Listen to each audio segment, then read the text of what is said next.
Good morning to all. ഇന്ന് 902ാമത് സെഷനാണ്. Coffee talk 7 AM program hosted by JCA Nilambur golden valley daffodils and Valanchery royals are call to order. ഒരാൾ welcome സ്പീച്ചിന് ready ആയിക്കോട്ടെ. ഇന്ന് നമ്മൾക്ക് അതിഥിയായിട്ട് അല്ലെങ്കിൽ ട്രെയിനറായി എത്തിയിരിക്കുന്നത് ഒരു റിട്ടയർഡ് പോലീസ് ഓഫീസറാണ്, വനിതാ പോലീസ് ഓഫീസറാണ്. വെൽക്കം സ്പീച്ചിനായിട്ട് ആരാ ഉള്ളത് ഫ്ലോറിൽ? ഒരാള് വെൽക്കം സ്പീച്ച് ഞാൻ പറയാം. ആരാണ്?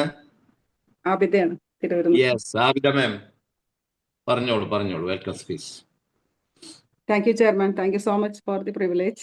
Very good morning, all of you, dears. തുടർച്ചയായ 902 ദിവസങ്ങളിൽ നമ്മൾ എത്തിയിട്ടുണ്ട്. Coffee talk 7 AM daily morning session for self updating. ഒരു വലിയ കൂട്ടായ്മ ഇങ്ങനെ ഒരുമിച്ച് മുന്നേറുന്നത് കാണുമ്പോൾ ഒരുപാട് സന്തോഷമുണ്ട്.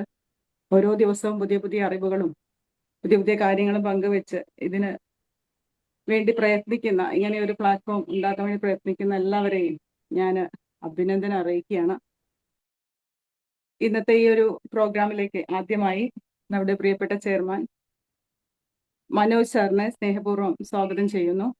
അതുപോലെ തന്നെ ഇന്ന് നമുക്ക് ഈ ഒരു സെഷൻ നയിക്കാൻ നമുക്കിവിടെ എത്തിച്ചേർന്നിട്ടുള്ളത് സബ് ഇൻസ്പെക്ടർ പോലീസ് റിട്ടയർഡ് ആയിട്ടുള്ള നമ്മുടെ ജമീല മാമാണ്.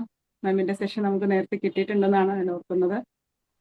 മാമിന്റെ ധീരതയോടെയുള്ള പ്രവർത്തനവും കർത്തവ്യബോധത്തോടുള്ള പ്രവർത്തനവും പോലീസ് ഡിപ്പാർട്ട്മെന്റിലെ സർവീസ് എക്സ്പീരിയൻസ് നമ്മളോട് ഷെയർ ചെയ്യാനാണ് മാം എത്തിയിട്ടുള്ളത്.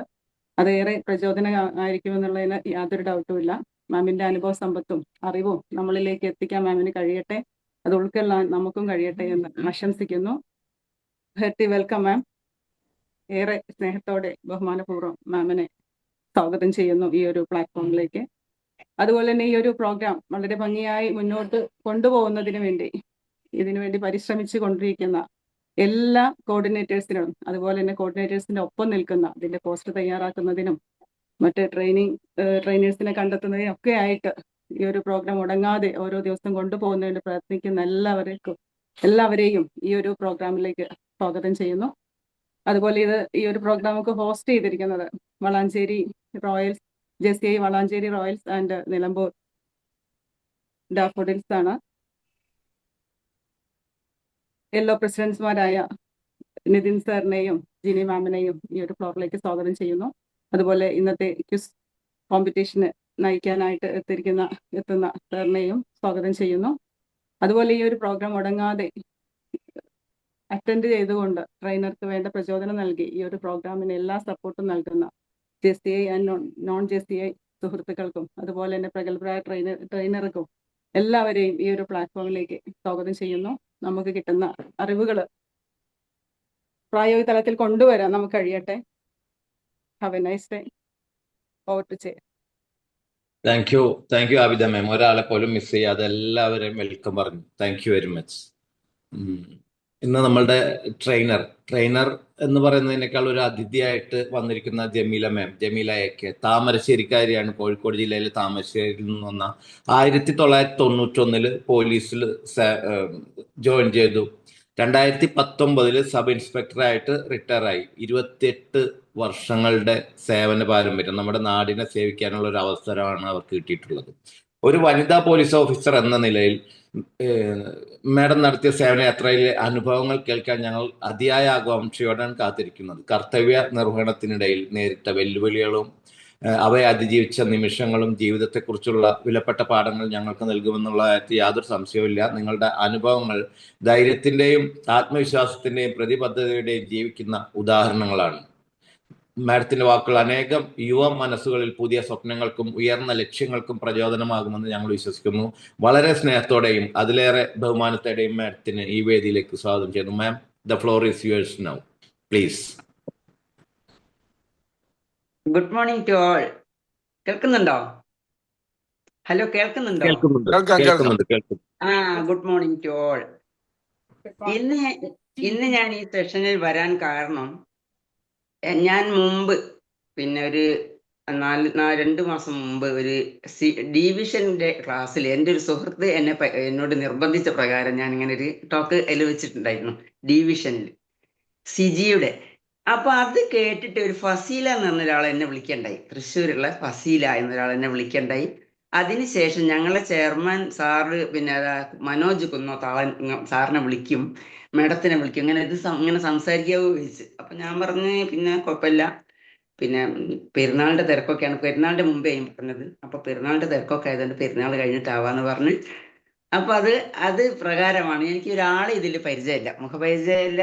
ഈ ഫോൺ ചെയ്ത് ഇവരെ രണ്ടുപേരെ മാത്രം ഫോൺ ചെയ്തിട്ടുള്ള പരിചയം, അല്ലാതെ പരിചയമില്ല. ഏതായാലും എല്ലാവരോടും ഇതിന്റെ ഭാരവാഹികളോടും നന്ദിയും കടപ്പാടും അറിയിച്ചുകൊണ്ട് ഞാൻ എൻ്റെ ഈ പോലീസ് ജീവിതത്തിലെ അനുഭവങ്ങൾ നിങ്ങളുടെ മുമ്പിൽ തുറന്നു വെക്കട്ടെ. പച്ചയായ സത്യങ്ങൾ. നമ്മളെ ജീവിതത്തിൽ കുറെ കാര്യങ്ങൾ ഉണ്ടാവും. മറ്റ് ഡിപ്പാർട്ട്മെന്റുകളിലൊക്കെ ആകുന്ന ആൾക്കാർ ആവുമ്പം അവര് അധ്യാപകരാകുമ്പോൾ സ്കൂളിൽ പോയി വരുന്നത് അത് മാത്രമേ ഉണ്ടാവും. പക്ഷേ നമ്മൾ പുറത്ത് നിന്ന് നോക്കുന്ന പോലീസും അകത്ത് നിന്ന് നമ്മൾ പിന്നെ അനുഭവിക്കുന്ന പോലീസും രണ്ടും രണ്ടാണ്. പുറത്ത് നിന്ന് ഇപ്പോൾ നമ്മൾ ഡ്യൂട്ടിക്ക് പോയാൽ വെറുതെ ഇങ്ങനെ നിൽക്കുന്നു, ഡ്യൂട്ടിക്ക് പോയാൽ തൂക്കി എല്ലാത്തിനും തൂക്കി ഇങ്ങനെ നിൽക്കുന്ന അങ്ങനത്തെ ഒരാളെ നമ്മൾ കാണും.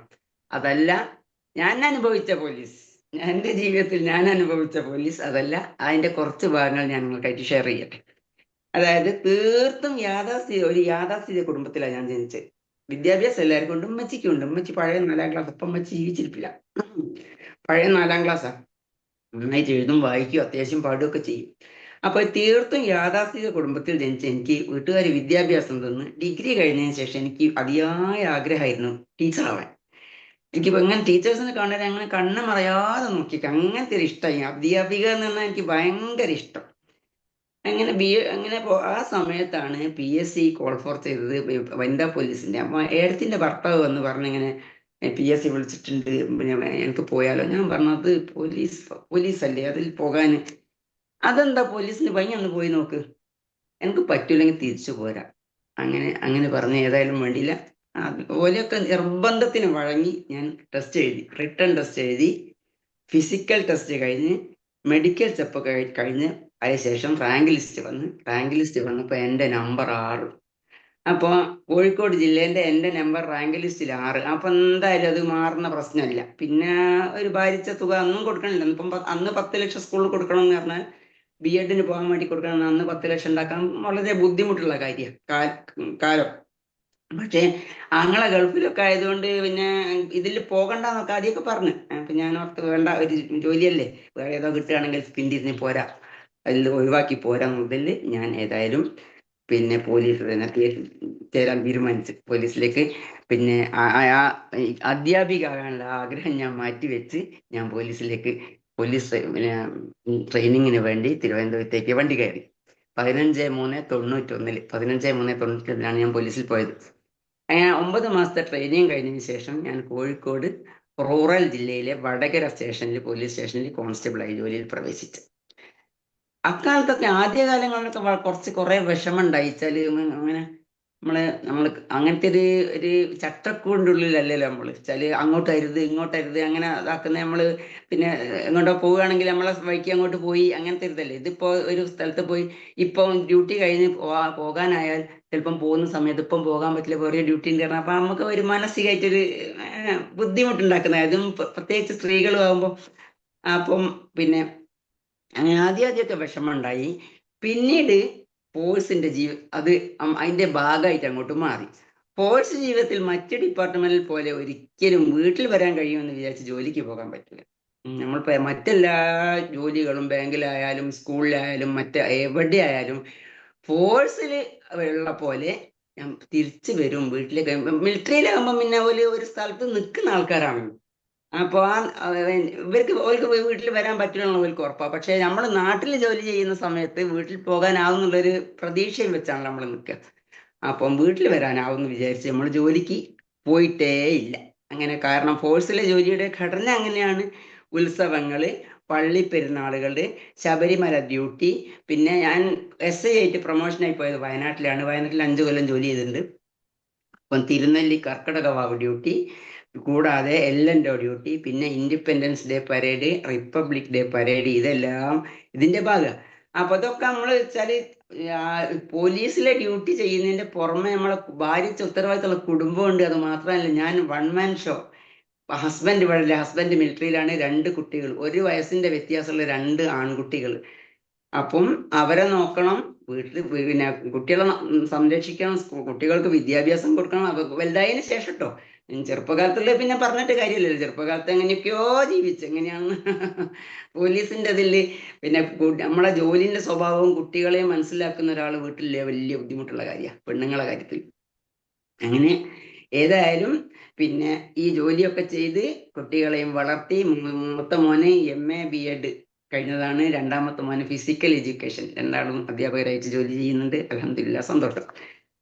പിന്നെ കോൺസ്റ്റബിൾ തസ്തികയിലായിരുന്നപ്പോൾ എനിക്ക് പിന്നെ സീനിയേഴ്സിന്റെ കൂടെ ഡ്യൂട്ടി പോയാൽ മതി. നമ്മൾ കോൺസ്റ്റബിൾ ഒക്കെ ആയ സമയത്ത് നമ്മൾ സീനിയേഴ്സിന്റെ കൂടെ ഡ്യൂട്ടിക്ക് പോയാൽ മതി, ഓല് പറയുന്നത് കേട്ട് നിന്നാൽ മതി. പക്ഷെ എന്നാൽ SI പ്രൊമോഷൻ ആയ സമയത്ത് എല്ലാ ഉത്തരവാദിത്തങ്ങളും നമ്മളെ തലയിലുണ്ടാകുക. അപ്പൊ അതിപ്പം SP വിളിച്ച് എൻ്റെ DYSP വിളിച്ച് ആരെങ്കിലും ഒന്ന് വിളിച്ചാൽ കുട്ടികൾ അറിയും, ആ സാറ് വന്നില്ല, സാറിപ്പോൾ വരും. അപ്പം ആ ഭാര്യ ഉത്തരവാദിത്തം. അപ്പം ഡ്യൂട്ടി കഴിഞ്ഞ് SI ആയിട്ട് ഞാൻ പിന്നെ 2011 SI ആയിട്ട് പ്രൊമോഷനായി വയനാട്ടിൽ പോയത്. 12 മണിക്കൊക്കെ ഞാൻ ഡ്യൂട്ടി കഴിഞ്ഞ് വീട്ടിൽ തിരിച്ചെത്തിയിട്ടുണ്ട്. ചിലപ്പം ചുരം ബ്ലോക്കാവും, 5 മണിക്കൂർ ബ്ലോക്കാവും, തിരിച്ച് അങ്ങോട്ട് പോകാൻ ഒഴിവില്ല, മുമ്പോട്ട് പോരാൻ ഒഴിവില്ല. അങ്ങനെ നമ്മൾ കുടുങ്ങി നിന്നാലും 12 മണിക്കൊക്കെ ഞാൻ ഡ്യൂട്ടി കഴിഞ്ഞ് വീട്ടിൽ തിരിച്ചെത്തിയിട്ടുണ്ട്. പക്ഷേ അന്ന് 3 മണിക്ക് എണീക്കും.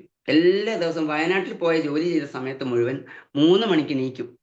എത്ര സമയത്ത് വരുന്നോ അത് പ്രശ്നമല്ല. 3 മണിക്ക് എണീറ്റ് കുട്ടികൾക്ക് ഭക്ഷണമൊക്കെ ഉണ്ടാക്കി വെച്ച്, ഒരു ദിവസത്തേക്കുള്ള ഭക്ഷണം മുഴുവൻ ഉണ്ടാക്കി വെച്ച് വീട്ടിലെ പണികൾ മുഴുവൻ ചെയ്തതിന് ശേഷം വീണ്ടും പോകും. 6 മണിക്ക് വീട്ടിൽ നിന്ന് ഇറങ്ങും. താമരശ്ശേരിയിൽ നിന്ന് ഒരു Thiruvananthapuram Mananthavady super fast bus ഉണ്ട്. അത് സ്റ്റോപ്പ് അല്ലാത്ത സ്ഥലത്ത് നിർത്തിത്തന്നെ എനിക്ക് മാത്രമേ ഉണ്ടാവുന്ന ഞാൻ വിശ്വസിക്കുന്നത്. അതായത് ബസ്സിലുള്ള ആൾക്കാർ അത്രയും നല്ല ടേംസിലാണ്. അപ്പം എനിക്ക് ധൃതിപ്പെട്ട് പോകണ്ടേ, അതുകൊണ്ട് ഇങ്ങനെ ബസ്സൊക്കെ നിർത്തിത്തരും. അങ്ങനെ ജോലി പോയി പിന്നെ തിരിച്ച് വന്ന് എല്ലാ കാര്യങ്ങളും പിന്നെ ഈ ജോലിയിൽ പ്രായപൂർത്തിയാകാത്ത കുട്ടികൾ കൊള്ളുന്ന കാര്യത്തിൽ വനിതാ സെല്ലിൽ ജോലി ചെയ്യുന്ന സമയത്തും വനിതാ സെൽ ഹെൽപ്പ് ലൈനിൽ ജോലി ചെയ്യുന്ന സമയത്തും ഒട്ടേറെ പ്രാവശ്യം ഇടപെടേണ്ടി വന്നിട്ടുണ്ട്. എന്താ വെച്ചാൽ നമ്മൾ അക്കാലത്ത് നമ്മൾ വനിതാ സെല്ലിൽ വനിതാ ഹെൽപ്പ് ലൈൻ പിന്നീടാണ് വന്നത്. വനിതാ സെല്ലിൽ ജോലി ചെയ്യുന്ന സമയത്ത് നമുക്ക് ഈ സ്ത്രീകൾക്കും കുട്ടികളും പരാതി പറയാനായിട്ട് വരും. പിന്നെ അങ്ങനെ ഓലെ പിന്നെ കുടുംബ പ്രശ്നങ്ങൾ പരിഹരിക്കുക, അങ്ങനെ കുറേ കാര്യങ്ങൾ.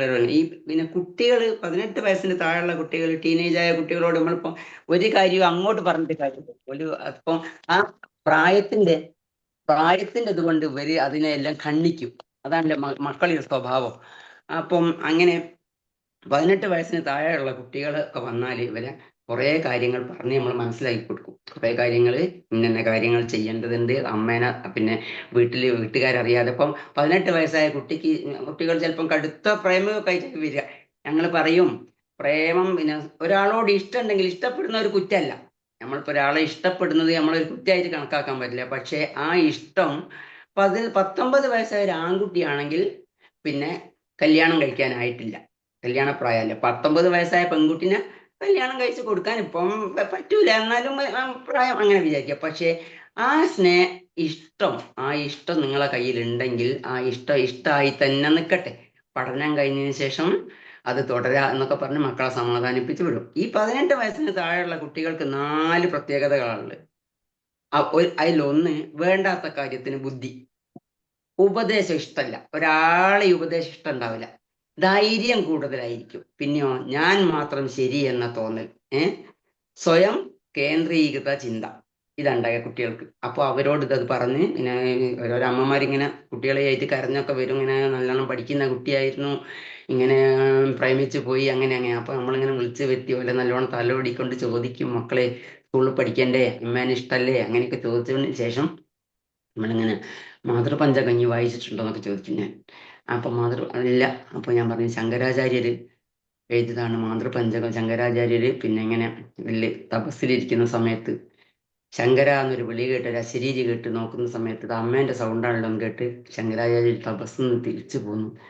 അങ്ങനെ വന്ന സമയത്ത് അമ്മ മരണാസന്നമായി കിടക്കുകയാണ്. അപ്പോൾ ഇങ്ങനെ അന്നപ്പോൾ ശങ്കരാചാര്യ, ദൈവമേ, എൻ്റെ പിന്നെ ഇങ്ങനെ ഞാൻ ഗർഭകാലത്ത് അമ്മയ്ക്കുള്ള ആലസ്യം, പിന്നെ എന്നെ പോറ്റാനുണ്ടായ ബുദ്ധിമുട്ട്, അപ്പൊ അതൊക്കെ ഉണ്ടല്ലോ, അങ്ങനെയൊക്കെ ഉണ്ട്. അപ്പോൾ അതുകൊണ്ട് ആ നിന്ന നിപ്പിൽ എഴുതിയാണ് മാതൃപഞ്ചകം എന്നൊക്കെ പറഞ്ഞ കുട്ടികൾ ഇതാക്കും. അങ്ങനെ കുറെ കഴിഞ്ഞ് പിന്നെ നമുക്ക് വനിതാ സെല്ലിൽ എന്താ വെച്ചാൽ കുട്ടികൾക്ക് കൗൺസിലിംഗ് കൊടുക്കും. കൗൺസിലിംഗ് കൊടുത്തതിന് ശേഷം 1, 2, 3 പ്രാവശ്യം കൗൺസിലിംഗ് കൊടുക്കും. കൗൺസിലിംഗ് കൊടുത്തതിന് ശേഷം പിന്നെ പിന്നെ ചിലതൊക്കെ ശരിയാവും, ഒട്ടുമുക്കാലും ശരിയാവില്ലാണ്. അങ്ങനെ ശരിയായതിനു ശേഷം ഇവർ വന്ന് പറയും, പിന്നെ സാറേ അന്ന് സാറ് പറഞ്ഞത് കൊണ്ട് ആ കുട്ടികൾ നന്നായി, നല്ല ഇതായി, മറ്റു പ്രശ്നങ്ങളൊന്നുമില്ല അറിയുമ്പോൾ ആ കിട്ടുന്നൊരു സന്തോഷം മറ്റൊരു സ്ഥലത്തുനിന്ന് നമ്മൾ കിട്ടൂല. നമ്മളെ കാരണം കൊണ്ട്, നമ്മളെ നാവ് കൊണ്ട് പറയാനല്ലോ കുട്ടികളോട്. ഇപ്പൊ മറ്റൊരു കാരണങ്ങൾ നമ്മൾ ചെയ്യല്ലോ. നമ്മൾ കുട്ടികളോട് പറയാണ്, മക്കളെ അങ്ങനെ ചെയ്യരുത്, അതായത് ഇതായത് എന്ന് പറയുന്ന സമയത്ത് അത് നന്നായി എന്ന് രക്ഷിതാവ് വന്ന് നമ്മളോട് പറയുമ്പോൾ നമുക്കുള്ള ഉണ്ടാകുന്ന ആ സന്തോഷം ഒരു ഇതിലും കിട്ടുന്നതല്ല. അത് എന്ത് വില കൊടുത്തിട്ടും കിട്ടുന്നതല്ല ആ ഒരു സന്തോഷം. പിന്നെ വനിതാസലികൾ പരാതിയുമായി എത്തുന്ന നിരന്തരം കുട്ടികളെ ചേർത്ത് വിട്ട് അതിലെ കാര്യങ്ങൾ ഓരോന്നായി മനസ്സിലാക്കി പിന്നെ കൗൺസിലിംഗ് കൊടുത്തൊക്കെ പറഞ്ഞിട്ടുണ്ട്. പിന്നെ അതുകൂടാതെ പിന്നെ എൻ്റെ പിന്നെ പോലീസ് ജീവിതത്തിൽ എനിക്ക് വളരെ പ്രയാസമായ ഒരു തോന്നിയ കാരണം ഒരു അനുഭവം വെച്ചാൽ, ഈ പോക്സോ സ്റ്റേറ്റ്മെന്റിൽ പോക്സോ കുട്ടികളെയുള്ള പീഡനത്തിന്റെ സ്റ്റേറ്റ്മെന്റ് എടുക്കാൻ SI അന്ന് അക്കാലത്ത്, ഇപ്പം പിന്നെ നമ്മൾ വനിതാ 91 ബാച്ചിൽ എല്ലാവരും പെൻഷനായിപ്പോയി. അക്കാലത്ത് വനിതാ SIയിൽ കുറയാത്ത, വനിതാ SI റാങ്കിൽ കുറയാത്ത ഒരാൾ വേണമെന്നും പറഞ്ഞാണ് ഒരു ഓർഡർ. അപ്പൊ നമ്മളിങ്ങനെ എല്ലാവരെയും മൊഴിയെടുക്കാൻ പോയാൽ, അപ്പം കുട്ടികളെ മൊഴിയെടുത്ത ഇപ്പം കോടതി പോലെ ശിക്ഷിക്കോ രക്ഷിക്കോ ചെയ്യട്ടെ, പക്ഷെ ഈ മൊഴിയെടുക്കാൻ പോണേ നമുക്ക് വല്ലാത്തൊരു ബുദ്ധിമുട്ടുള്ള കാര്യം. നിഷ്കളങ്കരായ കൊച്ചു കുട്ടികളെ മൊഴിയെടുക്കുമ്പോൾ അറ്റൊക്കെ എന്താ പറയേണ്ടതെന്ന് അറിഞ്ഞൂടാ, ഇതെന്താന്ന് അറിഞ്ഞൂടാ, ഭയങ്കര പ്രയാസമുള്ള കാര്യം. അത് നമ്മളെ ഭയങ്കരമായിട്ട് വേദനിപ്പിക്കുന്നതാണ്. അതിന്റെ പോലീസ് ജീവിതത്തിൽ എന്നെ ഏറ്റവും വേദനിപ്പിച്ച ഒരു കാര്യം, ഞാൻ SI ആയിട്ട് വയനാട്ടിൽ നിൽക്കുന്ന സമയത്ത് മാനന്തവാടി ഒരു 3 വയസ്സുകാരി ഒരു കുട്ടിനെ അയൽവാസിയായ ആള് പിന്നെ പീഡിപ്പിച്ച്. അപ്പം അപ്പോൾ ഇതിന് നമ്മൾക്ക് പിന്നെ കുട്ടികളോട് നമ്മൾക്ക് മൊഴിയെടുക്കാൻ പറ്റൂല. ക്വസ്റ്റ്യനെയർ എന്നെ 6-7 ക്വസ്റ്റ്യൻ ചോദിച്ചിട്ട് എന്തിനാ ഇവിടെ വന്നത്, എന്താണ് മോളെ പേര്, അങ്ങനെ ഇങ്ങനെയൊക്കെ ആക്കി നമ്മൾ മഫ്തിയിൽ പോയിട്ടാണ് മൊഴി എടുക്കേണ്ടത്. അങ്ങനെ ഹോസ്പിറ്റലിൽ നമ്മൾ പോലീസ് വണ്ടി പോകാൻ പാടില്ല, പക്ഷെ വണ്ടി കുറെ ദൂരെ നിർത്തിയിട്ട് നമ്മൾ പിന്നെ മഫ്തിയിൽ പോയി കുറെ മുട്ടായിയൊക്കെ വാങ്ങിച്ചെടുത്ത്, മക്കളല്ലേ, കൊടുത്ത് പോയി നമ്മൾ മൊഴിയെടുക്കുന്ന സമയത്ത് എല്ലാം ചോദിച്ചാൽ അങ്ങനെ കുറച്ചൊക്കെ പറഞ്ഞു തരുന്നുണ്ട്. നമ്മൾ ചോദിക്കുന്നതിന് ഉത്തരം പറയുന്ന സമയത്ത് അത് അമ്മിഞ്ഞപ്പാല് കുടിച്ച് എന്നും എൻ്റെ മനസ്സിൽ തീരാന്നുള്ള, എനിക്ക് ഭയങ്കര പ്രയാസം വെച്ചാൽ ഭയങ്കര പ്രയാസം. അതൊന്നും ഓർക്കുമ്പോൾ, കൊച്ചു മക്കൾ ഓർക്കുമ്പോൾ എനിക്ക് ഭയങ്കര പ്രയാസമായിട്ട് നിലകൊള്ളുന്നുണ്ട്. അത് വെച്ചാല് എന്താണ് ഇതിന്, അപ്പം കോടതി പോലെ ശിക്ഷിക്കോ എന്തോ ചെയ്യട്ടെ, പക്ഷെ നമ്മളിതിന് നമ്മളിങ്ങനെ അനുഭവിക്കേണ്ടി വരുന്ന ഒരു ഇത് ആകുമ്പോൾ നമുക്ക് ഭയങ്കര പ്രയാസമുണ്ട്. അതുണ്ട്. അല്ലാതെ പിന്നെ അത് കഴിഞ്ഞിട്ട് പിന്നെ കല്യാണം കഴിച്ചവരുണ്ട്, ഓടിപ്പോയവരുണ്ട്, രക്ഷിതാക്കളെ ഇതാക്കാതെ നാക്കുന്ന ആൾക്കാരുണ്ട്, രക്ഷിതാക്കളെ പിന്നെ വന്നിട്ട് പിന്നെ തിരിച്ചു ഒരു ഒരു ക്രിസ്ത്യൻ കുട്ടി, പിന്നെ ഏതോ ഒരു ബൂത്തിലെങ്ങാന്നുള്ള ഒരു കുട്ടി പിന്നെ ഒരു ചെക്കനെ പ്രേമിച്ച് എന്നിട്ട് പിന്നെ അതിനെ ഇസ്ലാം മതം സ്വീകരിക്കാൻ വേണ്ടി എവിടെയോ കൊണ്ടുപോയി, മലപ്പുറത്ത് എവിടെയോ കൊണ്ടുപോയി. ഇത് അങ്ങനെ വന്നിട്ട് തിരിച്ച് വന്നിട്ട് ഒരു പരാതി തന്ന സമയത്ത് ഇത് ഭയങ്കര വയലന്റ് ആയി. മുസ്ലിം എന്ന് കേട്ടാ ഇത് ദേഷ്യ, എന്താന്ന് അറിഞ്ഞൂടാ. അങ്ങനെയൊക്കെ ഇത് കാണുമ്പോൾ നമുക്ക് ഓരോരോ ജീവിതങ്ങൾ തകർന്നു പോണത് കാണുമ്പോൾ നമുക്ക് ഭയങ്കര പ്രയാസം. പിന്നെ ആ കൂട്ടത്തിൽ അതുപോലെ തന്നെയാണ് ഈ കുടുംബ ബന്ധങ്ങൾ. കുടുംബം ബിംബമുള്ളതാണല്ലോ കുടുംബ ബന്ധങ്ങളിൽ പിന്നെ കല്യാണം കഴിഞ്ഞ കാലത്ത് നല്ല ഇഷ്ടപ്പെട്ടൊക്കെ കല്യാണം കഴിച്ചെന്നാ പിന്നെ ഭൂമിയെക്കാളും ക്ഷമയുള്ള സൗഭാഗ്യദേവിയാണ് എപ്പോഴും ഭാര്യ, അങ്ങനെ നമ്മൾ പാട്ട് കേട്ടത്. അങ്ങനെ നിൽക്കുമ്പോഴാണ് പിന്നെ കുറച്ച് അവസരങ്ങൾ ഉണ്ടായി. അങ്ങനെ പിന്നുണ്ട്, പൂത്താലിച്ചരടിൽ കോർത്താൽ നിൽക്കുമോ ചേർച്ചകളില്ലാത്ത ഹൃദയങ്ങളെ, അങ്ങനെയും വരും. അങ്ങനെ വരുന്ന സമയത്ത് നമ്മളെ സമീപിക്കുമ്പോൾ നമ്മൾ ഇവരെ 1, 2, 3, 4 കൗൺസിലിംഗ് ആക്കും. ഇവരെ വിളിക്കും, ആദ്യം പരാതി സ്വീകരിക്കും, അതിനുശേഷം ഇവരെ വിളിക്കും, ഭാര്യനെയും ഭർത്താവിനെയും ഒന്നിച്ചിട്ട് വിളിക്കും, രക്ഷിതാക്കളെ വിളിക്കും, സംസാരിക്കും, കൗൺസിലിംഗ് നടത്തും. അങ്ങനെയൊക്കെ ആയി ഞാൻ പിന്നെ കൗൺസിലിംഗ് നടത്തിയൊക്കെ ഇതായി പോകുന്ന സമയത്ത് ഇവരോട് നമ്മൾ മക്കളുണ്ടാവും, നിഷ്കളങ്കരായ കുട്ടികൾ. അത് മറ്റൊരാൾക്ക് പറഞ്ഞാൽ മനസ്സിലാവില്ല. നിഷ്കളങ്കരായ കുട്ടികൾ ഉണ്ടാവുമല്ലോ ഒന്നിച്ച്. ആ കുട്ടികളോട് നമ്മൾ ചോദിക്കും, മക്കൾക്കാരെയാ ഇഷ്ടം, അങ്ങനെ അച്ഛനും അമ്മയും വേണം, അല്ലെങ്കിൽ ഉമ്മയും ബാപ്പയും വേണം എന്ന് പറയുമ്പോൾ നമുക്കുണ്ടാകുന്ന ഒരു വിഷമം നമുക്ക് പറഞ്ഞറിയിക്കാൻ പറ്റാത്ത, ഒരാളോട് പറയാൻ നമുക്ക് പറ്റൂല അത്. എന്നിട്ട് കുറേ കഴിഞ്ഞ് 3, 4, 5 കൗൺസിലിംഗ് കൊടുത്തപ്പോൾ ഇവര് ശരിയായി വരും. അന്നപ്പോ ഉണ്ടാകുന്ന സന്തോഷം, അന്നപ്പോ ആദ്യം കണ്ട വിഷമം നമുക്ക് പിന്നെ കുറച്ച് ചെയ്യാൻ മാറി കിട്ടേ. ഇവര് നന്നായി ജീവിക്കും. എന്നപ്പോ ഞാൻ പറയും, ഞാൻ കുറച്ചൊക്കെ ഇങ്ങനെ ആൾക്കാരോട് ചേർത്ത് പിടിച്ച് സംസാരിക്കണ്ടേ. നമ്മൾ വനിതാ സെല്ലിൽ മാത്രം കൈകാര്യം ചെയ്യുന്ന ആയതുകൊണ്ട് നമുക്ക് പിന്നെ വനിതകളോട് കുറച്ച് ഉണ്ടാക്കണ്ടേ. നമ്മൾ ക്രൈം കേസ് ഒന്നും അല്ലല്ലോ. അപ്പൊ നമ്മളിങ്ങനെ എല്ലാ കാര്യങ്ങളും ചോദിച്ചിട്ടുണ്ടോ. ഞാൻ പറയും, നിങ്ങൾ ഒരു മുല്ലപ്പൂവൊക്കെ വാങ്ങി പൊയ്ക്കോളിട്ടോ പോരയിൽ എന്നൊക്കെ പറഞ്ഞാൽ സമാധാനിപ്പിക്കും. അങ്ങനെ അത് കഴിഞ്ഞ് പിന്നെ ആവുമ്പോ നമ്മൾ ഈ വഴിയിൽ രാത്രി വഴിയിൽ പെട്ടു പോവുക, ബസ്സിലകപ്പെട്ട് കുടുങ്ങിപ്പോവുക, വഴിതെറ്റി വന്ന് പ്രായം ചെന്നോല്. അപ്പൊ ഇങ്ങനെ വന്നപ്പം നമ്മള് ഹെൽപ്പ് ലൈനിലാണ് ഇപ്പൊ 24 മണിക്കൂറും പ്രവർത്തിക്കുന്നത്. ഹെൽപ്പ് ലൈൻ, കൽപ്പറ്റ ഹെൽപ്പ് ലൈനിന്റെ ഫസ്റ്റ് SI ഞാനാണ്.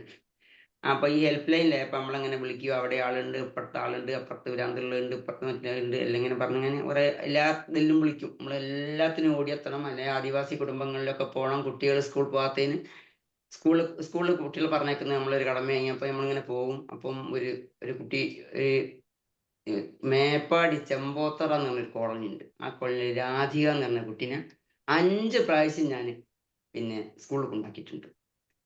പിന്നെ 5 പ്രാവശ്യം ഞാൻ ഒരു റെസിഡൻഷ്യൽ സ്കൂളിൽ ഉണ്ടാക്കിയിട്ടുണ്ട്. അപ്പം പിന്നെ DYSP ആയിട്ട് സഹകരിച്ച് ഡ്രസ്സൊക്കെ വാങ്ങിക്കൊടുത്ത് കുട്ടിനെയും കൊണ്ടുപോയി, അങ്ങനെ ഒരു പ്രാവശ്യം കൊണ്ടുപോയി ഒക്കെ ആക്കി. വാഗേരി, സ്ഥലത്തിന്റെ പേര് കിട്ടാത്തതുകൊണ്ട് ഞാൻ കുറച്ചങ്ങനെ ശങ്കിച്ചിട്ടുണ്ട്. വാഗേരി റെസിഡൻഷ്യൽ സ്കൂളിൽ ഉണ്ടാക്കി. ആ ഓണത്തിന്റെ മുമ്പൊക്കെ ഉണ്ടാക്കി. അപ്പോൾ ഒക്കെ റെഡിയായി, ഒക്കെ സന്തോഷത്തോടെ ഇതൊക്കെ നിന്ന് നമ്മൾ തിരിച്ചു പോന്നു. അത് കഴിഞ്ഞ് ഓണം കഴിഞ്ഞ് നമ്മൾ വെറുതെ ഒന്ന് പിന്നെ ഈ വിസിറ്റിന് പോയതാ. പിന്നെ ആ കോളനി വിസിറ്റിന് പോയ സമയത്ത് കുട്ടിയുണ്ട് മുറുക്കിയൊക്കെ ചോപ്പിച്ച് വരാന്തയിൽ ഇരിക്കുന്നത്. അപ്പൊ ഞാൻ DYSP സാറിനെ വിളിച്ചു, സാർ എങ്ങനെയൊക്കെ ബുദ്ധിമുട്ടായി ഈ കുട്ടീനെ നമ്മൾ സ്കൂളിൽ കൊണ്ടാക്കിയിട്ട്, കുട്ടി തിരിച്ചു പോന്നിട്ടുണ്ട്. അപ്പോൾ വീട്ടും ഉണ്ടാക്കാൻ വന്നു. അപ്പാട് കയറ്റി അങ്ങനെ കൊണ്ടുപോയി സ്കൂളിലൊക്കെ ഉണ്ടാക്കി. സ്കൂളിലെ മാഷന്മാരോടൊക്കെ കാര്യങ്ങളൊക്കെ പറഞ്ഞു. പിന്നെ ഞാൻ ട്രാൻസ്ഫർ ആയി പോകുന്നതിന് ശേഷം കുട്ടിക്ക് വേണ്ടി എന്നെ വിളിക്കുകയും കുട്ടി അങ്ങനെ പിന്നെ സ്കൂളിൽ ടീച്ചറെ, മാഡം ഇതിൻ്റെ ആധാർ നമ്പർ തരുമോ, ആധാർ കാർഡ് തരുമോ, രാധികേൻ്റെ നമ്പർ. അപ്പം ഞാൻ ഇങ്ങനെ പറയും, ഞാൻ അവിടുന്ന് ട്രാൻസ്ഫർ ആയി പോന്നിട്ടുണ്ട്, നിങ്ങൾ പിന്നെ കൽപ്പറ്റ സ്റ്റേഷനുമായിട്ട് ബന്ധപ്പെട്ട്, കൽപ്പറ്റ DYSP ഓഫീസുമായിട്ട് ബന്ധപ്പെട്ടുണ്ടെങ്കിൽ ആയിക്കോളി. അതല്ലാതെ പിന്നെ മാനസിക രോഗികളായ സ്ത്രീകൾ ഹെൽപ്പ് ലൈനിലാകുമ്പോൾ എല്ലാ കോളിനും നമ്മൾ പോകണം, എല്ലാ കാര്യത്തിനും. ഒരു ദിവസം രാത്രി ഒരു പിന്നെ ബംഗാൾ എന്ന് പറഞ്ഞൊരു സ്ത്രീ, പിന്നെ അത് പടിഞ്ഞാറത്തറ ഒരു വീട്ടിൽ താമസിക്കുന്നതാണ്. അപ്പൊ ആ വീട്ടിൽ താമസിക്കുന്ന സമയത്ത് വീട്ടുടമസ്ഥന് ഇതിനെ പോയി കൂട്ടിക്കൊണ്ടുവന്ന്, പക്ഷേ ഇത് ഉറങ്ങിപ്പോയി. ഇത് ഉറങ്ങിപ്പോയി. ഇയാൾ ഇറങ്ങിയ സമയത്ത് അയാൾ വിളിച്ചോന്ന് അറിഞ്ഞൂല, എന്താണെന്ന് അറിയൂല. ഏതാ ഇതിനെ പടിഞ്ഞാറത്തറ സ്റ്റേഷനിലെത്തി. സ്റ്റേഷനിൽ നിന്ന് രാത്രി 1 മണിക്ക് വിളിക്കുന്നു. അപ്പൊ 1 മണിക്ക് വിളിക്കുന്നത് കൊണ്ട് വിളിച്ചപ്പോൾ നമ്മൾ ആളെ പറഞ്ഞേച്ച് ഇതിനെയും കൊണ്ടുവന്ന് എൻ്റെ ഹെൽപ്പ് ലൈനിൽ വന്ന്. അപ്പൊ അത് ഹസ്ബൻഡിനെ ഒന്നിച്ച് കുറച്ച് പോയതുകൊണ്ട് കഷ്ണം മുറിയൊക്കെ ഹിന്ദി ഞാൻ അങ്ങനെ പറഞ്ഞ് രക്ഷപ്പെടും. കൂടുതൽ ഹിന്ദി ഒന്നും ഫ്ലുവൻ്റ് ആയിട്ട് സംസാരിക്കാനൊന്നും അറിഞ്ഞൂടെങ്കിലും അങ്ങനെ രക്ഷപ്പെടും. അങ്ങനെ ചോദിച്ച് ഒക്കെ പറഞ്ഞ് മനസ്സിലാക്കി. അപ്പൊ നോക്കുമ്പോൾ ഇത് മുട്ടിലെ യത്തീംഖാനയിൽ 2-3 കുട്ടികൾ പഠിക്കുന്നുണ്ട്. ഇല്ലേ, ആ യത്തീംഖാനയോടനുബന്ധിച്ച് എന്തോ ഒരു ജോലിയുള്ള ഒരാളെ വീട്ടിലാണ് ഇത് താമസിക്കുന്നത്. അപ്പൊ മുട്ടിലെ യത്തീംഖാനയിൽ കുട്ടികൾ പഠിക്കുന്നുണ്ടെന്ന് ഹിന്ദി പറഞ്ഞു തന്ന് എനിക്ക് മനസ്സിലായി. അപ്പൊ ഞാൻ മുട്ടിലെ യത്തീംഖാനയിൽ നമ്പർ വാങ്ങി വിളിച്ച് ഇതാക്കി എല്ലാം വന്ന് അതിന്റെ മാനേജറെ വിളിച്ച് അങ്ങനെയൊക്കെ വന്ന് എല്ലാ കാര്യങ്ങളും ചെയ്ത് ഇതിനെ തിരിച്ചു കൊണ്ടുപോയി.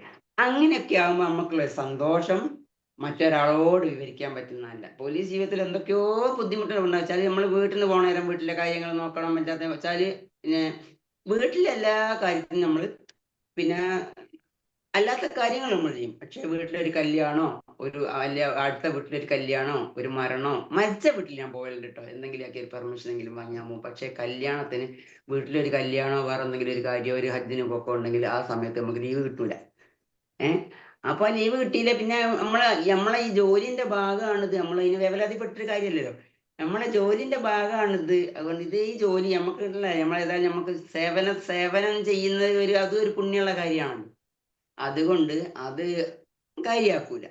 അപ്പോൾ പിന്നെ എന്നാലോ നമ്മുടെ ഈ ആവശ്യങ്ങൾ കഴിഞ്ഞിട്ട് അടുത്ത 2-3 ദിവസം നമ്മൾ ലീവിൽ ഉണ്ടാവും. അപ്പൊ വേറൊരാളോട് പറയുമ്പോൾ അത് മനഃപൂർവ്വം അന്ന് വരാതിരുന്നതാണ്.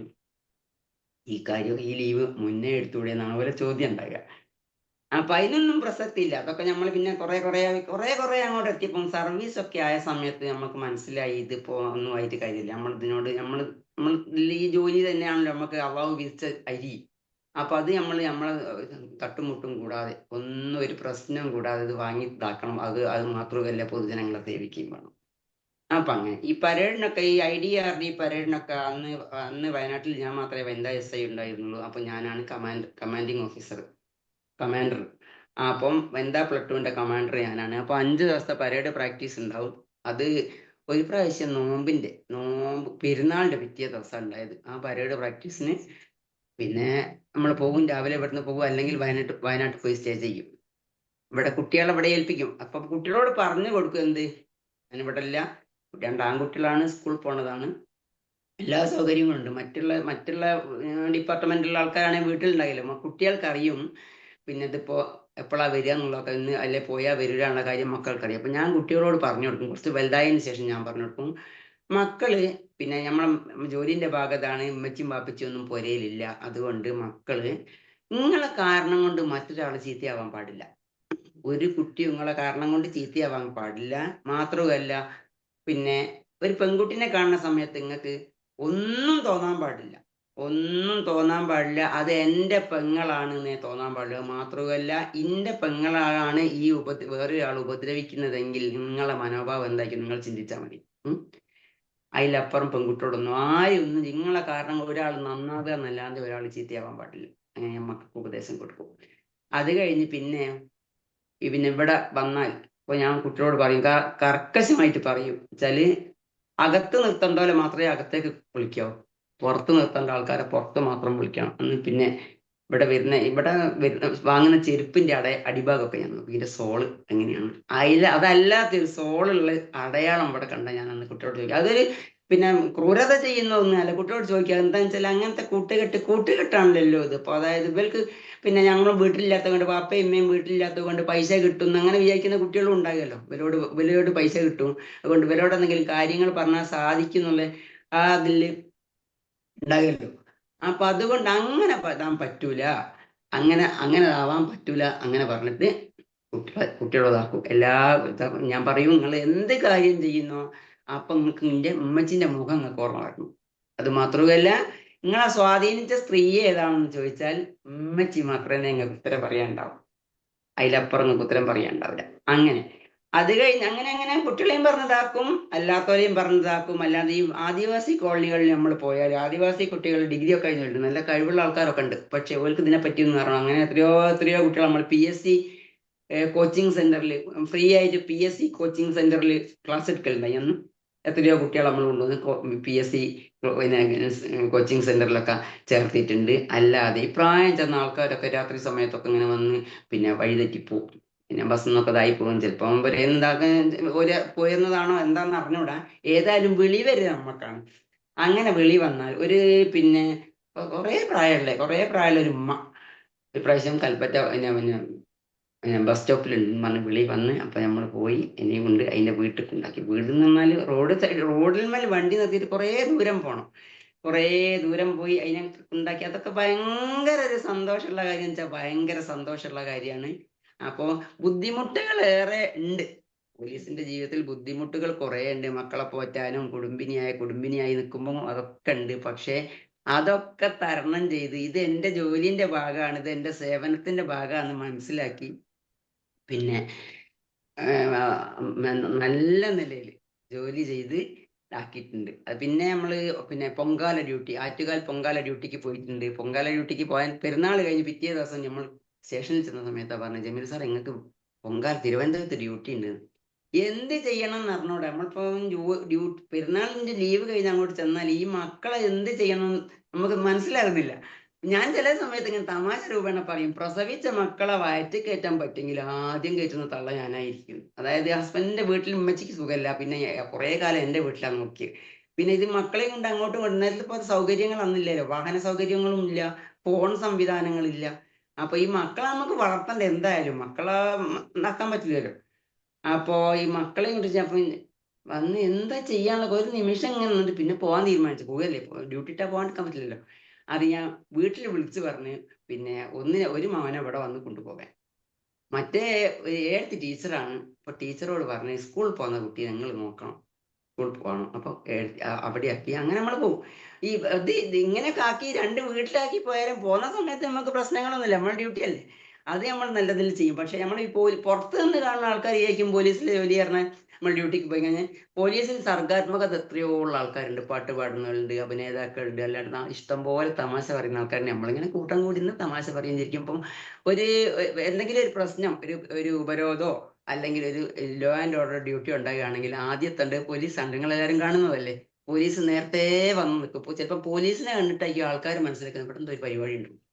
അപ്പം പിന്നെ പോലീസ് വരുന്ന സമയത്ത് പോലീസിനെ അങ്ങനെ കൂട്ടം കൂടി നിൽക്കുന്ന സമയത്താണ് ആൾക്കാർ വിചാരിക്കുക അത് ഇവിടെ എന്തോ ഒരു പരിപാടി ഉണ്ട്, ഇന്നെന്താ പരിപാടി. ഉപരോധത്തിന് 8 മണിക്ക് ഉപരോധക്കാർ വരുന്നുണ്ടെങ്കിൽ നമ്മൾ 5 മണിക്ക് പോയി നിൽക്കും. ഈ വയനാടിന്റെ ആ കോടമഞ്ഞില് നമ്മൾ പോയി 5 മണിക്ക് നമ്മൾ പോയി നിൽക്കണം. അതൊന്നും പിന്നീട് നമുക്കൊരു പ്രശ്നമില്ലാത്ത കാര്യം. അതൊരു സേവനത്തിൻ്റെതായി ആയി മാറി. അതിനുശേഷം 2015 11 to 15 വരെയാണ് ഞാൻ വയനാട്ടിൽ നിന്നത്. അതിനുശേഷം 2016 ഞാൻ കോഴിക്കോട്ടേക്ക് ട്രാൻസ്ഫർ ആയി വന്നു. കോഴിക്കോട്ട് വന്ന സമയത്ത് നമുക്ക് ഈ ഡ്യൂട്ടികളൊക്കെ തന്നെ, ഈ പോക്സോ സ്റ്റേറ്റ്മെന്റ് പിന്നെ നമുക്ക് വിട്ടിത്താക്കാൻ പറ്റുന്നതല്ല.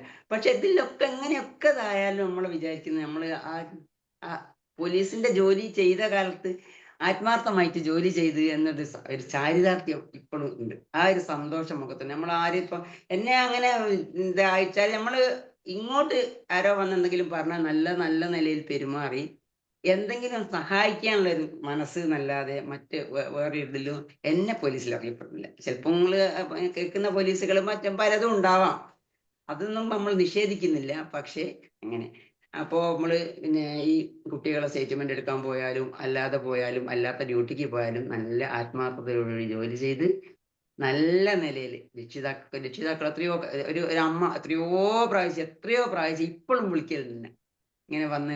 അപ്പൊ മാഡം നിങ്ങൾ എൻ്റെ ഭർത്താവ് ഇങ്ങനെ വെച്ചാല് റെയിൽവേയിലെ ജോലി പൈസ ഒന്നും തരുന്നില്ല, അങ്ങനെ ഇയാളെ വിളിച്ചാൽ ഓല് വിളിച്ചാൽ ഫോൺ എടുക്കൂലായിരുന്നു. അപ്പൊ നമ്മൾ വിളിച്ച് അയാൾ ഫോൺ എടുത്ത് സംസാരിച്ച് അയാളെ വിളിച്ച് വരുത്തിയിട്ട് പിന്നെ സംസാരിച്ചതിന് ശേഷം കുടുംബമൊക്കെ നന്നായി.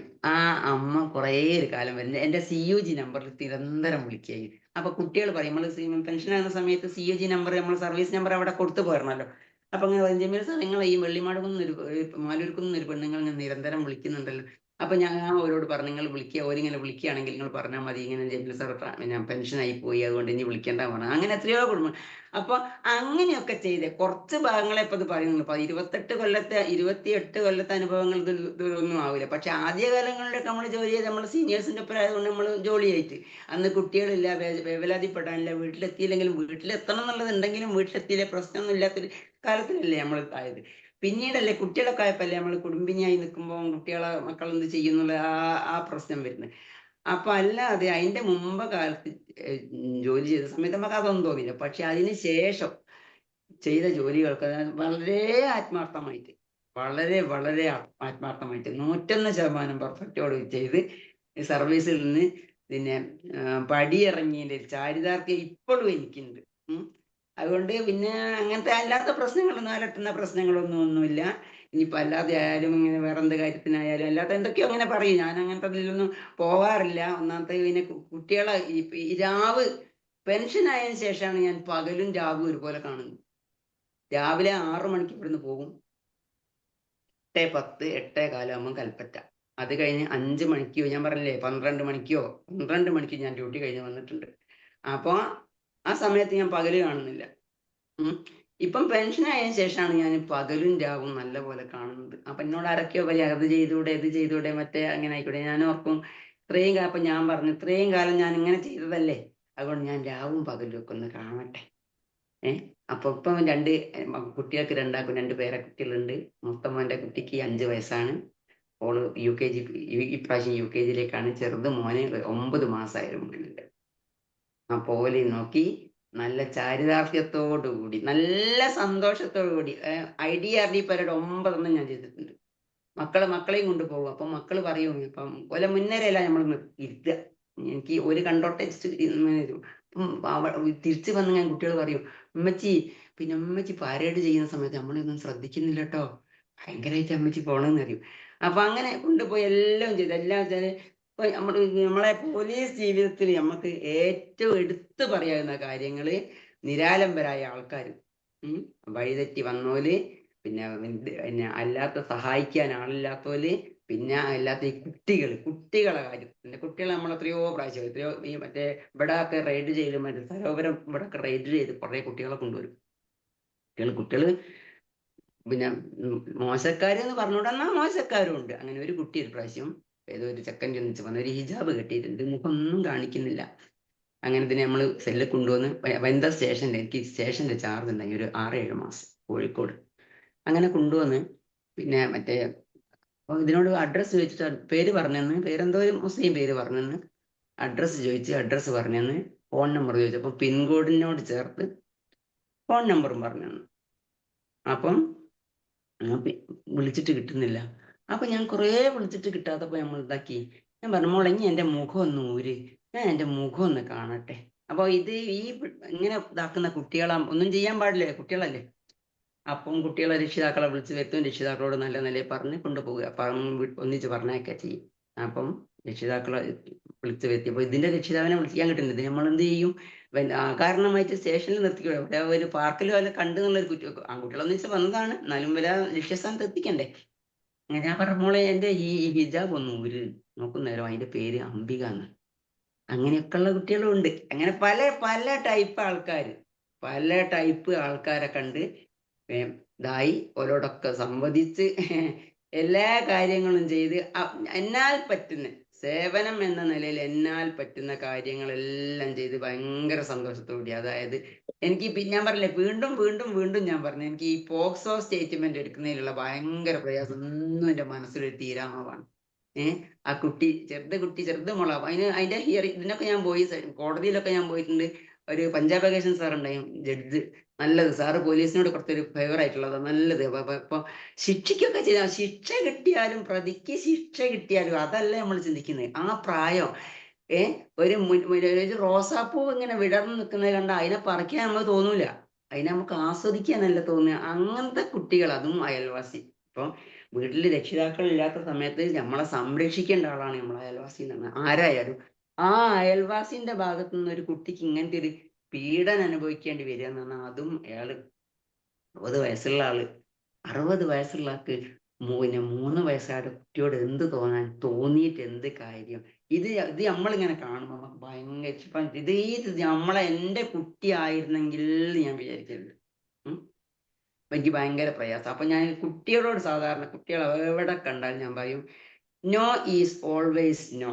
അത് നിങ്ങൾ പറയണം കുട്ടികളെ. നമ്മളെ വീട്ടിലുള്ള കുട്ടികളോടൊക്കെ നമ്മൾ പറഞ്ഞു കൊടുക്കും. ട്രെയിനിൽ യാത്ര ചെയ്യുന്നവരുണ്ട്, അല്ലാതെ പഠിക്കാൻ പോകുന്നവരുണ്ട്. ഞാൻ പറയും, കാരണമായിട്ട് ഒരാളെയും വിശ്വസിക്കുകയും ചെയ്യരുത്, പിന്നെ സംശയിക്കുകയും ചെയ്യരുത്. എന്നാലോ ഒരു ഡിസ്റ്റൻസിലല്ലാതെ അവരോട് പെരുമാറുകയും ചെയ്യരുത്.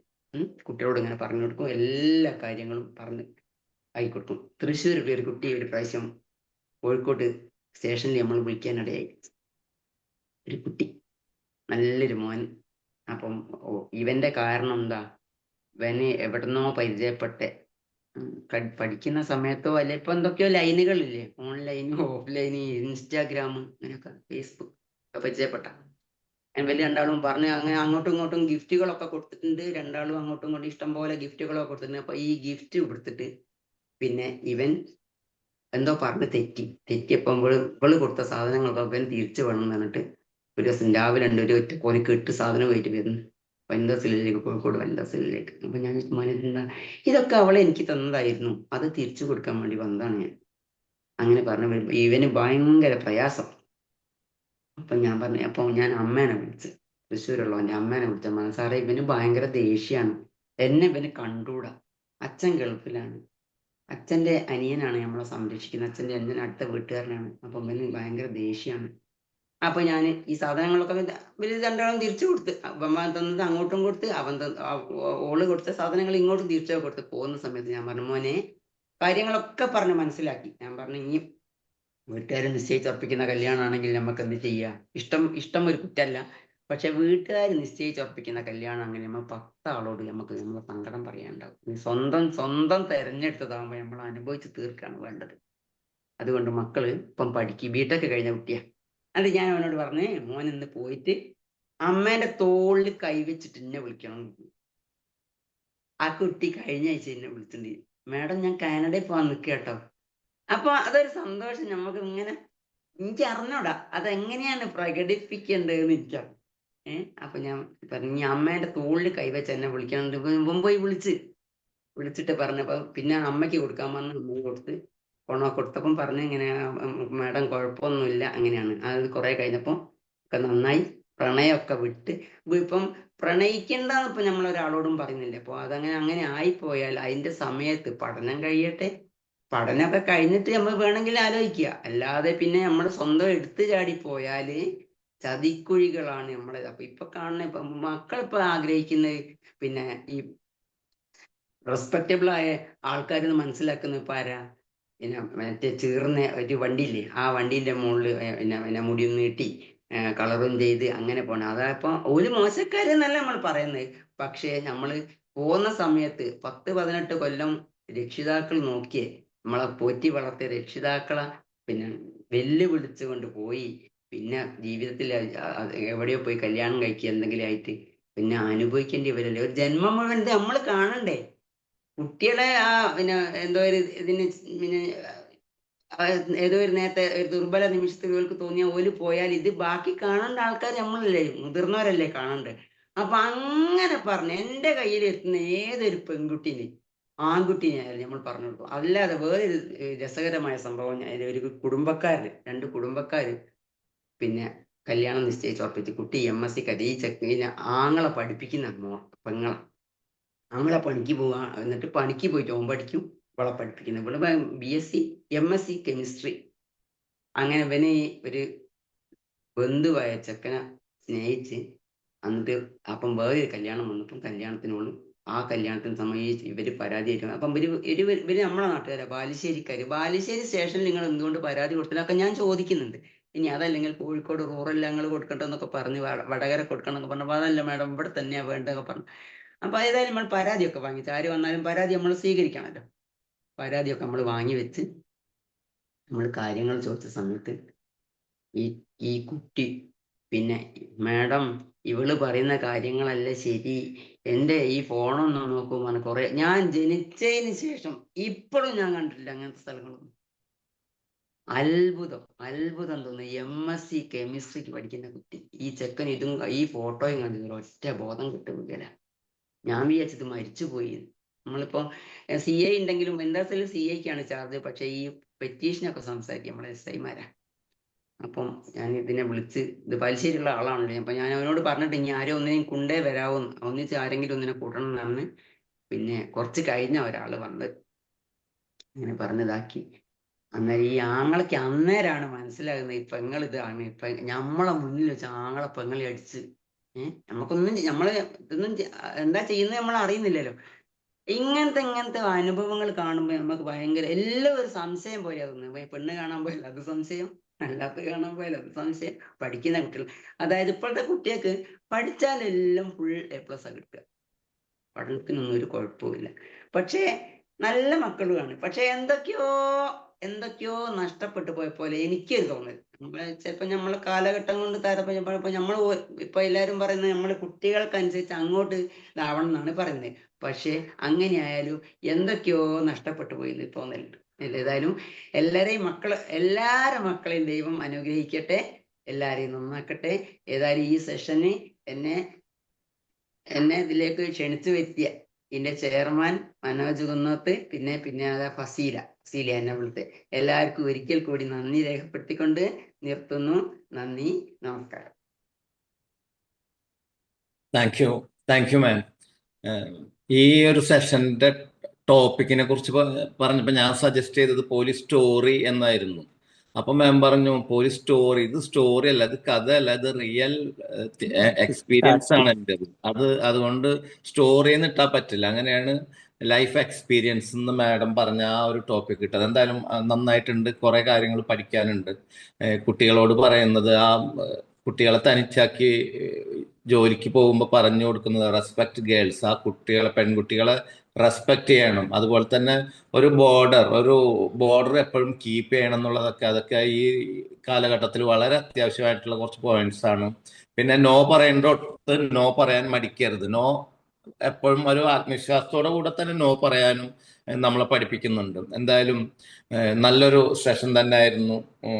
മാം, താങ്ക് യു വെരി മച്ച്. ഇനി ഫീഡ്ബാക്കിനായിട്ട് ഫ്ലോർ ഓപ്പൺ.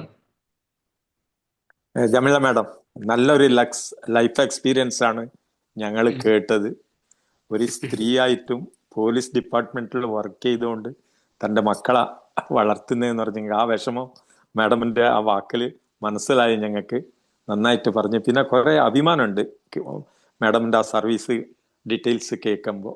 ആദ്യമായിട്ട് വയനാട്ടിൽ പോയ ഒരു മഹിളാ SI വയനാട്ടിൽ വർക്ക് ചെയ്ത്, കൽപ്പറ്റയിൽ വർക്ക് ചെയ്ത്, പിന്നെ കാലിക്കറ്റിൽ വർക്ക് ചെയ്ത്, പിന്നെ 9 ഇൻഡിപെൻഡൻസ് പാരേഡ് അറ്റൻഡ് ചെയ്ത് ആ ഒരു സന്തോഷം മാഡം പറയുമ്പോൾ പോലും ഇപ്പോഴും പോലും അത് നമുക്ക് ആ ഫീല് കിട്ടുന്നുണ്ട്. മാഡമിന്റെ ആ അഭിമാനം, പിന്നെ കുട്ടികളെ വളർത്തിയ ആ സ്റ്റൈല്. പിന്നെ എനിക്ക് ഏറ്റവും ഇഷ്ടമായത് ആ ഒരു മാഡം ലാസ്റ്റ് പറഞ്ഞത്, നോ ഈസ് ഓൾവേസ് നോ, അത് മക്കൾക്ക് പറഞ്ഞു കൊടുക്കുമെന്ന് പറഞ്ഞത്. പിന്നെ മക്കളുടെ അടുത്തും ഇത് പെൺകുട്ടികളൊക്കെ എങ്ങനെയാണ് റെസ്പെക്ട് ചെയ്യേണ്ടത്, അവരെ കാണേണ്ടത്, അത് ഇതൊക്കെ പറഞ്ഞ്. ഇപ്പോഴത്തെ ന്യൂ ജെൻസി കുറച്ച് വ്യത്യാസം ഉണ്ടെങ്കിൽ മാഡം ആ അവസാനം പറഞ്ഞത് കറക്റ്റാണ്. ഒന്ന് അവരെ ശ്രദ്ധിക്കണം. എല്ലാവരും പറഞ്ഞത് ഞങ്ങൾ കേട്ടുകൂടാ. പിന്നെ അവർക്ക് കൊടുക്കേണ്ട ആ ഇൻഡിപെൻഡൻസും അവർക്ക് കൊടുക്കണം. നല്ലൊരു സെഷൻ ആയിരുന്നു. പിന്നെ ഏറ്റവും ഇഷ്ടപ്പെട്ടതെന്ന് പറഞ്ഞെങ്കിൽ നിങ്ങൾ ആ സിൻസിയറിറ്റി ഇൻ ജോബ്, ആ ഡെഡിക്കേഷൻ, ആദ്യ പ്രിഫറൻസ് നിങ്ങൾ ആ ജോലിക്കാണ് കൊടുത്തിട്ടുള്ളത്. Anyhow it is A nice experience. Thank you very much. Thank you, Manoj sir, giving this opportunity. Thank you all. Thank you Nair sir, thank you very much. Jameela മാം,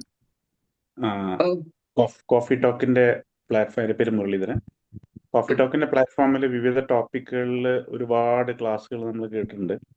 പക്ഷെ ഇന്നത്തെ ഒരു class ആയിട്ട് ഒന്നും തോന്നിയില്ല. കാരണം നമുക്കൊരു നെക്സ്റ്റ് ഡോർ നൈബർ നമ്മുടെ കൂടെ ഇരുന്ന് ജീവിതാനുഭവങ്ങൾ, സർവീസ് അനുഭവങ്ങൾ ഷെയർ ചെയ്യുന്നതായിട്ട് തോന്നി. അതുകൊണ്ട് തന്നെ അതിന്റെ ആ സിൻസിയറിറ്റിയും അതിന്റെ ഒരു നിഷ്കളങ്കതയും എല്ലാവർക്കും ഫീൽ ചെയ്യുന്നുണ്ടെന്ന് എനിക്ക് ഉറപ്പാണ്.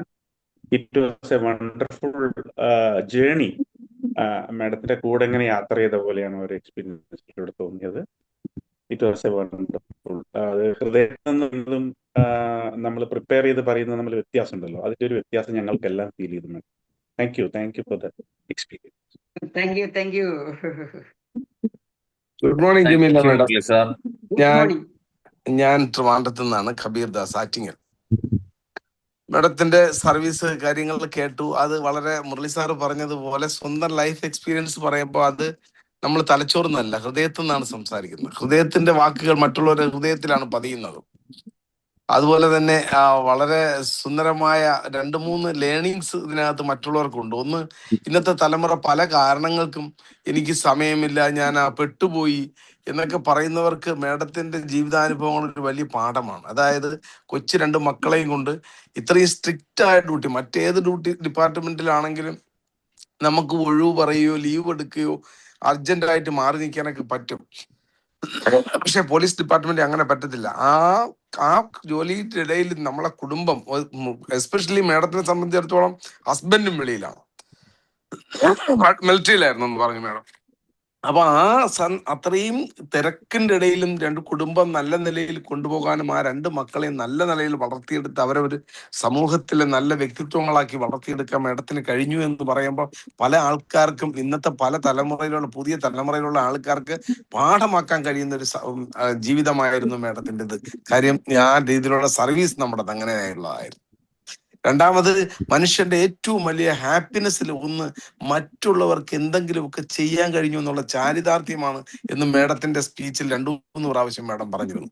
എന്നെ ഇപ്പോഴും പലരും വിളിച്ചിട്ട്, മാഡം ഞാൻ ആ മോൻ പറഞ്ഞിട്ട് ഞാൻ കാനഡയിൽ പോകുന്നു എന്നൊക്കെ പറഞ്ഞ് വീണ്ടും വിളിക്കുമ്പോൾ അവരുടെ ജീവിതത്തിൽ എന്തെങ്കിലും മാറ്റങ്ങൾ കൊണ്ടുവരാൻ എനിക്ക് കഴിഞ്ഞു എന്ന ചാരിതാർത്ഥ്യം മാഡത്തിന് ഈ സർവീസിൽ പലപ്പോഴും ലഭിച്ചിട്ടുണ്ട്, ചില കുടുംബങ്ങളിലായാലും. അപ്പൊ ജീവിതത്തിലെ ഏറ്റവും വലിയ സന്തോഷങ്ങളിൽ ഒന്ന്, നമുക്ക് മറ്റുള്ളവർക്ക് വേണ്ടി എന്തെങ്കിലും സേവനങ്ങൾ ചെയ്യുകയും അതുകൊണ്ട് ഗുണപ്പെടുകയും ചെയ്തു എന്ന് അറിയുമ്പോഴാണ് എന്ന പാഠവും മറ്റുള്ളവർ ഉൾക്കൊള്ളണം. നമ്മുടെ പാർട്ടിസിപ്പൻസിന് അതൊരു വലിയ അറിവാണ്. നമുക്ക് കുറെ പണം ഉണ്ടാകുന്നതിലോ കുറെ സ്വത്ത് സമ്പാദിക്കുന്നതിലോ കുറെ സെൽഫ് ഹാപ്പിനെസ് ഉണ്ടാകുന്നതിനല്ല, അതിലും കവിഞ്ഞ് മറ്റുള്ളവർക്ക് ഒരു ഹാപ്പിനെസ് ഉണ്ടാകാൻ നമ്മൾ കാരണക്കാരാകുമ്പോഴാണ് നമുക്ക് ഏറ്റവും കൂടുതൽ സന്തോഷം ഉണ്ടാകുന്നത് എന്നുള്ളതാണ്. കാരണം ഒരുപാട് ലേണിങ്സോട് കൂടി മാഡത്തിൻ്റെ ലൈഫ് എക്സ്പീരിയൻസ് ഷെയർ ചെയ്യാൻ